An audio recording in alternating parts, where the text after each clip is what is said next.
1972 ஒரு எளிய திருட்டு அமெரிக்க ஜனாதிபதியை ராஜினாமா செய்ய வைத்தது தெரியுமா? வாஷிங்டன் டிசியில் உள்ள வாட்டர்கேட் கட்டிடம், ஜனநாயக கட்சியின் தலைமையகம். ஒரு இரவில் 5 திருடர்கள் உள்ளே நுழைந்தனர். அவர்களின் நோக்கம் ரகசிய கேட்கும் கருவிகளை நிறுவுவது. ஆனால் பாதுகாப்பு காவலர் அவர்களை பிடித்தார். முதலில் இது வெறும் திருட்டு வழக்காக தோன்றியது. ஆனால் உண்மை அதிர்ச்சி அளிக்கும் வகையில் இருந்தது.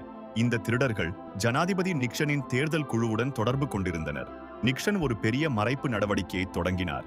ரகசிய பணம், ஆதாரங்களை அழித்தல், பொய் சாட்சியங்கள்.